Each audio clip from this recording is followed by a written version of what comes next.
This is KUGAN CASSIUS for IFL TV in association with MTK Global. We're at a public workout ahead of next week's show at the O2. Dave Allen and Lucas Brown. Not on that card. But coming here obviously to support his brother, Harley Benn. Harley Benn, how are you, sir? Yeah, all good, mate. I thought I'd pop down, show him my support, show some love, and yeah, see how he gets on. Now, your date has now been announced. You'll be fighting on the undercard of Billy Joe Saunders' fight with his Sufi on the 18th of May at Stevenage Football Club. So, yeah, you must be buzzing about that, Harley. Yeah, buzzing, mate. It's the biggest show by far that I've been on. I'm excited to move to 7-0. It's going to be my first fight at welterweight. So I'm just really excited now to get out there, showcase my skills on a big stage. So, yeah, I'm buzzing. Talk to me about your decision to now be fighting at 147. Being fat when I started, honestly. I look back now, and when I was fighting at super middle, I probably thought, oh, I'm in all right shape. But no, do you know what? I look back now and I think the main reason that I want to move to welter is because when I get on the scales at 11-1, 11-2, I look at them and it's there to lose still.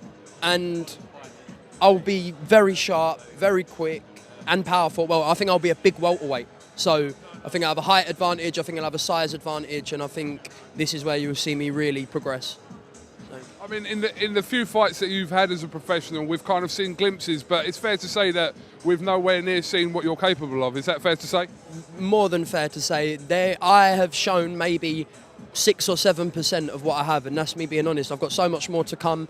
I'm training out of Fort Galaxy Gym with Terry Dunstan and Ade, and now bringing me on leaps and bounds. I'm literally itching to get in there on the 18th, so yeah. Have you spoken to your father recently? Yeah, we speak a lot, man. We obviously, people know we had a rocky relationship, but everything's smoothed out now. He teaches me things. Obviously, he's in Australia, so it's difficult for him to be with me for a camp, but he'll send me things to practice, and who better to learn from? Do you know what I mean? So, yeah, it's all going good. People won't notice, but your dad's been sliding in my DMs over the last few days. Has he, yeah? He ain't been asking you on any dates, has he? No, he hasn't been. He's been telling me that I need to lose a little bit of weight. He said certain parts are coming on, but he said you still need to lose the gut. That's his exact words to me, actually, and I thought, all right, fair enough. If you're saying that, it's fair enough. Do you know what? He's brutal, man. He won't sugarcoat anything. He'll just put it out there how it is, man. So, yeah, I get it as well. Don't worry. But it must be kind of you going into fights now, kind of. I'm not saying you were kind of, that was at the forefront of your mind, but now kind of all this stuff with your brother Connor and your dad has kind of been resolved. It must kind of be a little bit of a release from you. 100%. It's just less negative things in my mind. Do you know what I mean? A happy fighter is a dangerous fighter, and I'm happy at the minute, so I'm dangerous, and you'll see that on May the 18th. So, yeah, I'm really excited, honestly. There's a whole host of talent on that undercard. We saw a press release from Frank Warren over the last couple of days, and Billy Joe Saunders, obviously, we don't know if he's going to be fighting for the full world title by then, but it should be an interesting night in Stevenage. Yeah, I mean, Billy Joe is my favourite boxer. The way he boxes, I love it, so it's an honour to be able to, I'm going to hopefully get out of the ring, all being well and good, and sit and watch him. So, yeah, it's going to be a good night. And it's open air as well, so it's all mad for me. The biggest phase I've fought is at the Brentwood Centre, and this is like 10 times bigger, so I'm buzzing. Definitely.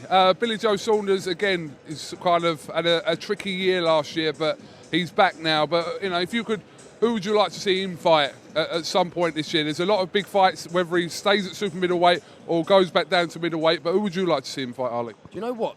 Billy Joe, I believe, technically is the best middleweight. Even though he's super middleweight now. I mean, there's some hard fights. I mean, Callum Smith, that's a hard fight, but that would be good. I don't think you can get technically better than Billy Joe, if I'm honest with you. So I think he beats them all. I genuinely do think he beats them all. But I'd like to see him fight Callum Smith or GGG. So Eubank rematch?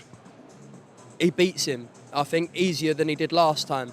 I mean, I rate Eubank because I rate his engine and his work rate, but he's not going to outskill Billy Joe. So, yeah, I think he beats him easier than he did last time. Definitely.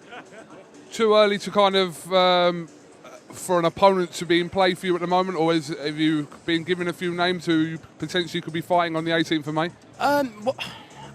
I'll probably find out next week who I'm fighting. At the end of the year, I'm looking towards Nathaniel Wilson. I'm coming down in weights. I think he's a super lightweight. And there's been a bit of this and that on Instagram, and he was giving it to me he slid in my DMs and this and that. So yeah, I'll land a few punches on his chin at the end of the year. I haven't seen this. Can you fill me in about what's been going on Instagram with you and Nathaniel? Obviously, Chris Eubank's son. Yeah, well, I put it out there on my Instagram. Nothing rude. I said, who would like to see me and Nathaniel Wilson get it on at the end of the year? And that isn't me saying, oh, I'm going to do this, I'm going to do that. And then he slid into my DMs, oh, why are you clout chasing and that? I don't want any clout that he's got, honestly. So I just thought, he's getting, I don't know how old he is, I think he's like 30. So at the end of the year, listen, it will happen. It will happen. At the end of the year, I'm going to speak to Frank, I'm going to make it happen. I want to get a few 6-rounders under my belt. He's a bit further on than me. But I'm saying is that I will beat him and I will hurt him. So there's so many possibilities of these kind of Benn Eubank fights of like this era, and obviously your brother was being linked with a fight with Harlem Eubank not too long ago, and now you and Nathaniel, one of them's got to happen soon. Yeah, I mean, it's only been a recent thing this has been about, because I was a super middleweight, super welterweight. Now I'm going down to welter, and he's super light. We can surely meet at a catchweight, do you know what I mean? So like I said, I'm not jumping the gun. I'm going to get a few 6-rounders under my belt. And then, yeah, end of the year, let's go. Why not? Why not, indeed. All right, well, listen, Harley, I'm sure we'll catch up with you ahead of May the 18th. But thank you very much for your time, and hopefully we'll catch up soon. Pleasure as always, mate. Thank you very much.